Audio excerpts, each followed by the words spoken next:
जय भोले, जय माता की। जय भोले, जय माता की। आप सभी को गुरु पूर्णिमा की हार्दिक शुभकामनाएं। और कल से सावन का महीना चालू हो रहा है, यानी श्रावण मास प्रारंभ हो रहा है। श्रावण मास हमारे लिए विशेषकर भोलेनाथ की पूजा करने का पूरा माह होता है।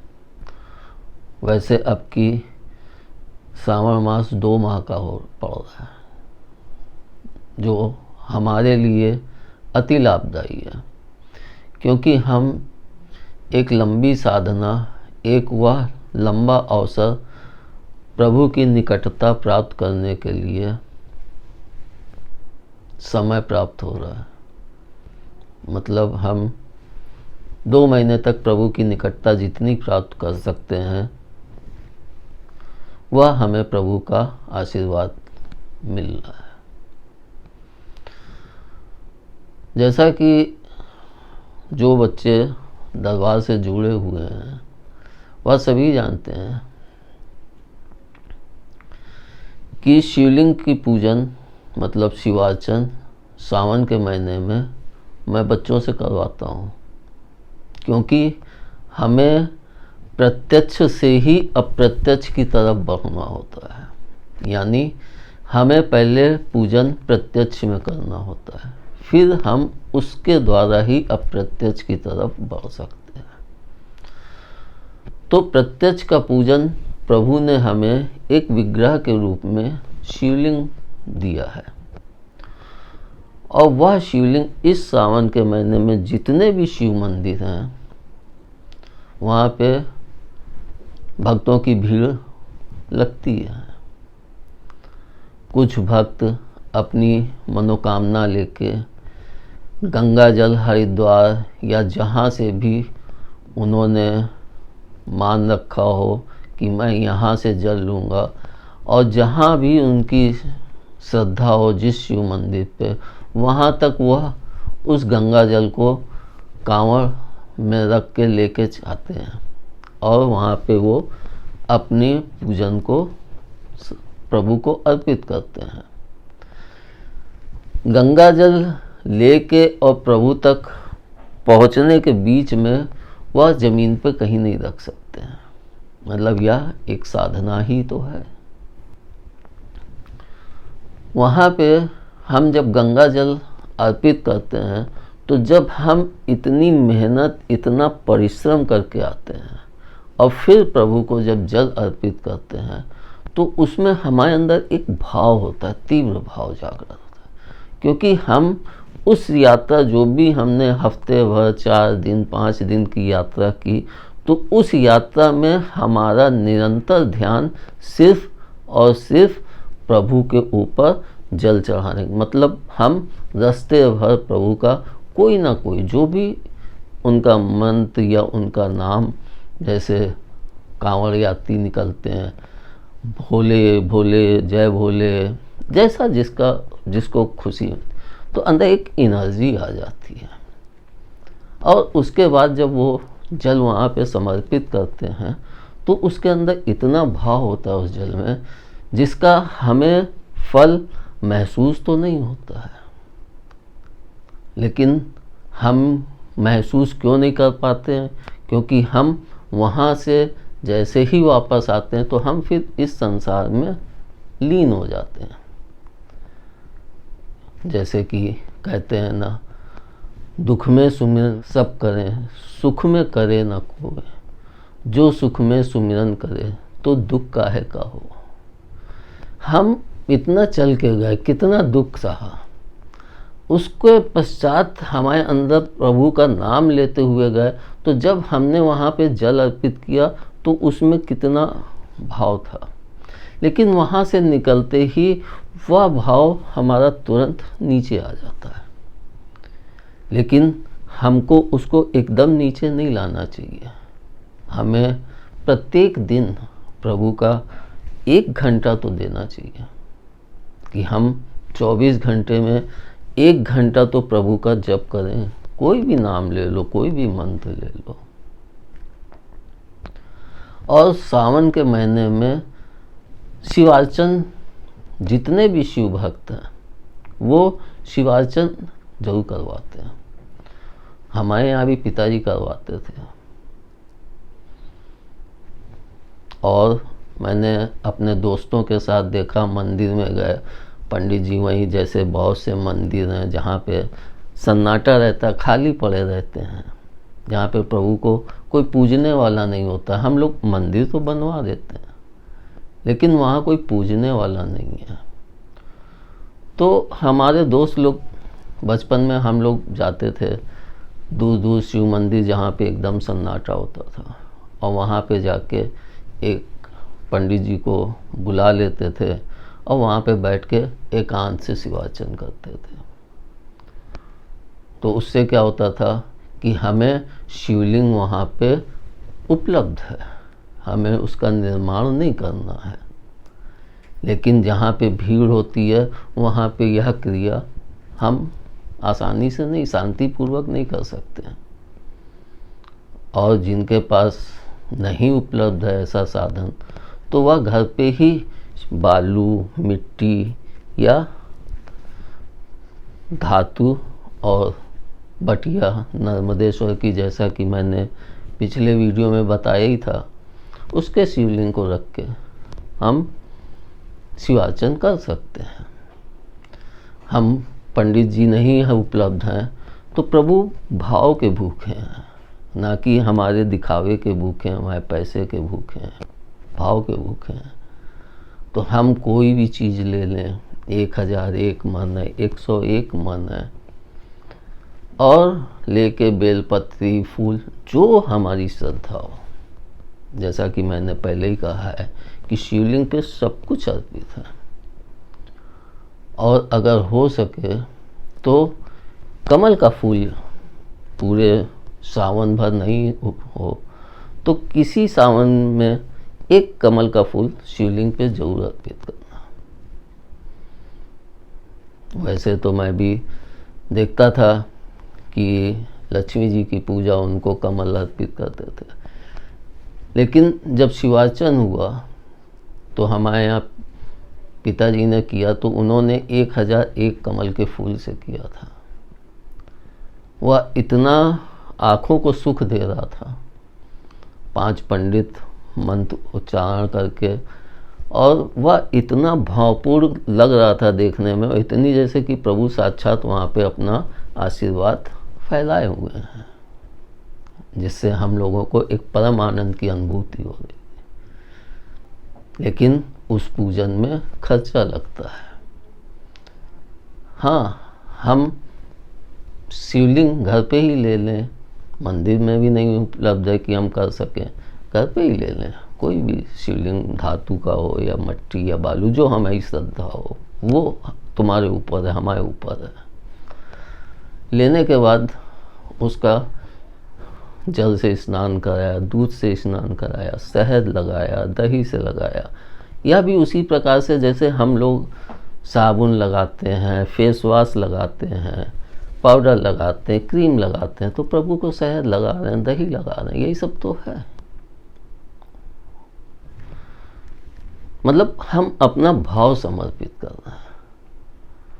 फिर हम बेलपत्र चढ़ाएं, फूल चढ़ाएं, सब कुछ अर्पित करके अब कुछ भोग लगाने की बारी आती है। वैसे तो भोग थाली में रख के भोग लगाते हैं, लेकिन शिवार्चन में हम लोग शिवलिंग के ऊपर चढ़ाते हैं। तो हम कोई भी चीज़ 101 या 1001, जो हमारी श्रद्धा हो, काजू है, कोई भी मेवा ले लें, या कोई फल ले लें कि हम फल चढ़ा के करेंगे, जो जिसकी जैसी श्रद्धा हो। मान लीजिए हम फल ही ले लेते हैं, तो शिवलिंग पे अर्पित किया, जो भी मंत्र हमने लिया, ओम नमः शिवाय ही लेके अर्पित किया, एक किनारे रख दिया, दूसरा उठाया, फिर मंत्र बोल के अर्पित किया। लेकिन मंत्र बोलने में शीघ्रता मत करना, बहुत शांति से एक सांस में एक बार ही मंत्र का उच्चारण होना चाहिए। हम जैसे सुपर फास्ट अगर जप करेंगे तो वह फल नहीं मिलता है, और उसमें मंत्र के उच्चारण में भी गलतियां हो जाती हैं। इस तरह से हमने संपूर्ण फल प्रभु को अर्पित किए। उसके पश्चात जो हमको घर में प्रसाद के रूप में चाहिए प्रसाद के रूप में लें, बाकी हम गरीबों को या जो भी बच्चे हों उनको प्रसाद के रूप में बांट दें।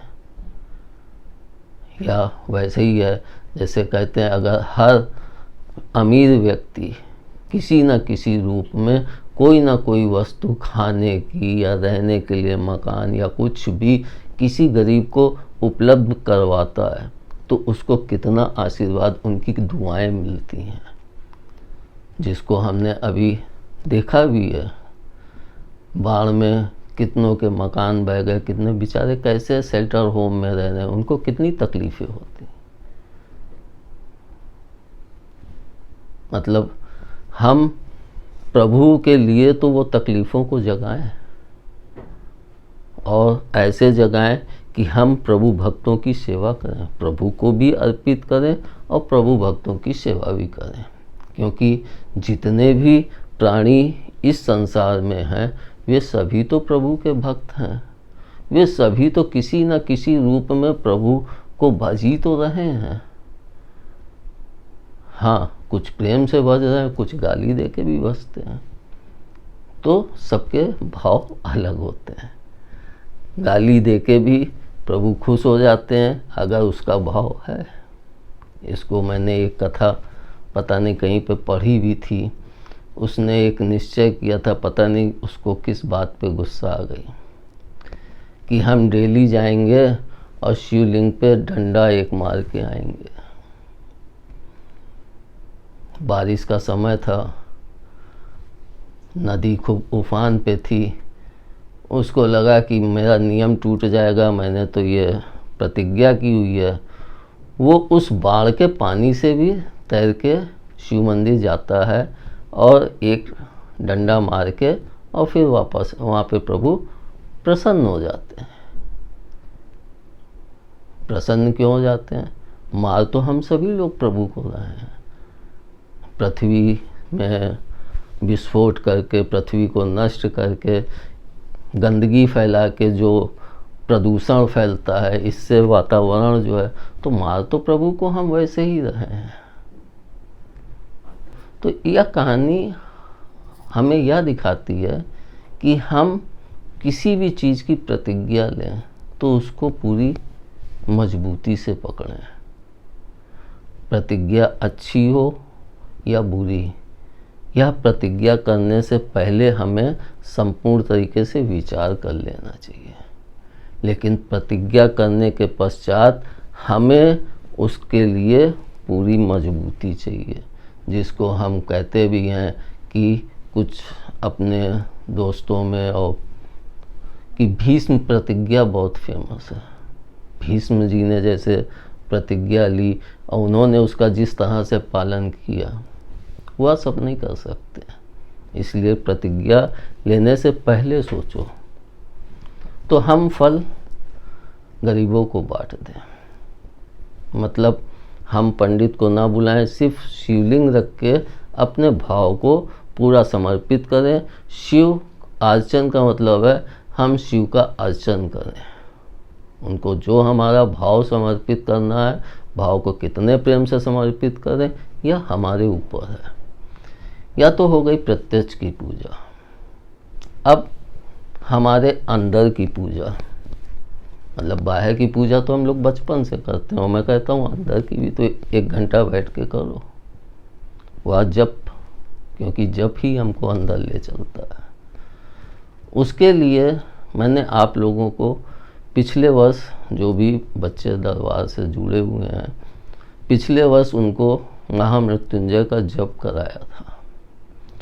और मैंने उनसे कहा भी था कि यह सावन का महीना हमारे लिए एक बोनस आ जाता है। हम अगर इस सावन के महीने में महामृत्युंजय जप को पूरे सावन जपें तो एक तरह से हमारा रजिस्ट्रेशन हो जाता है। जैसे कि हम लोग रजिस्ट्रेशन कराते हैं 1 वर्ष के लिए, तो हम महामृत्युंजय का जप करें। और अगर हम देखें तो जब भी जिसके भी प्राण संकट में होते हैं, बहुत तबीयत खराब है, एक्सीडेंट हो गया, ये हो गया, तो सभी कहते हैं अब तो हर व्यक्ति महामृत्युंजय का जप करा लो, महामृत्युंजय का जप करा लो।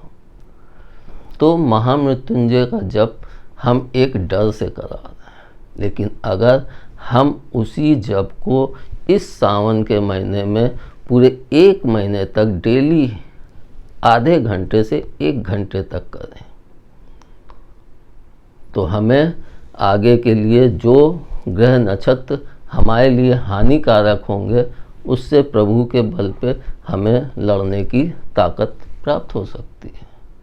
लेकिन वह तभी प्राप्त होगी जब हम उसको पूरे समर्पण के साथ करें। और जब हम कर नहीं सकते हैं, तब हम कहते हैं कि पंडित से दे दो, वो जप कर देंगे। लेकिन एक सोचने वाली बात है, पंडित अगर जप करेगा तो क्या उसके अंदर वो भाव होगा जिस भाव से तुम स्वयं उस जप को करोगे? तो जब प्रभु ने हमको यह सुंदर अवसर प्रदान किया है, तो इसका हम सभी लोग मिलके मतलब शिवार्चन भी करें और 1 महीने तक महामृत्युंजय जप जितना अधिक से अधिक कर सकते हैं। मैं तो ये भी नहीं कहता हूँ कि आप डेली करो, ये भी बंधन नहीं है, क्योंकि अब की सावन 2 महीने का है, हर एक इतनी दिन नहीं करेगा। हाँ, जो लगे हुए हैं वो कर सकते हैं। मतलब हम इस सावन का भरपूर फायदा प्रभु की निकटता प्राप्त करने के लिए सदुपयोग करें। जितना हम इसका सदुपयोग करेंगे, उतना ही हम प्रभु के निकट भी पहुँचेंगे, उतना ही हमारे परिवार का सहयोग हमें प्राप्त होता रहेगा और परिवार के अंदर प्रेम भी बढ़ता है। इसको मैंने जब से साधना में आया हूँ, तब से मैंने बराबर अनुभव किया। धन तो नहीं है, लेकिन सुख और शांति बहुत है। मतलब खुशियाँ और भोजन तो प्रभु देते ही उस भूखा खा सुलाते हैं, लेकिन इतना उपलब्ध है। जो भी प्रभु उपलब्ध कराएं, उसमें ही संतुष्टि रखनी चाहिए। अगर अति भी है, बहुत पैसा है, तो भी हम खाएंगे तो 2 ही रोटी, पहनेंगे तो 2 ही कपड़ा, फिर उस पर घमंड क्यों? हमको तो उतना ही प्रयोग करना है, चाहे ज़्यादा हो चाहे कम हो। लेकिन हाँ, ज़्यादा होता है तो हम किसी के हित के लिए उसको सदुपयोग करें। किसी कन्या का विवाह करा दें, मतलब उसके विवाह में सहयोग कर दें। अगर विवाह करवाने की क्षमता है तो विवाह करवाएं। तो इससे हमारे समाज से गरीबी भी घटेगी और लोगों के अंदर हमारे प्रति दिल में वो भाव जागृत होगा, क्योंकि वो आपको एक भगवान की दृष्टि से देखने लगते हैं। जब किसी गरीब को आप कुछ उपलब्ध करा देते हैं जो उसके लिए एक बहुत दूर की कौड़ी होती है, तो जब वह चीज़ उसको मिलती है तो उसके आँखों में ऐसा लगता है जैसे स्वर्ग मिल रहा है, जैसे सारे सुख प्राप्त हो। तो आप लोग शिवार्चन कीजिए और महामृत्युंजय का जप कीजिए। मैंने कैसे सावन के महीने का हम ज़्यादा से ज़्यादा प्रयोग करके लाभ उठा सकते हैं, वह चीज़ें आपको विधि बताई। आगे करना तो आपको पड़ेगा। मैं करता हूँ तब मिलता है, आप करो तो आपको मिलेगा। जय बोले, जय माता। जय बोले, जय माता।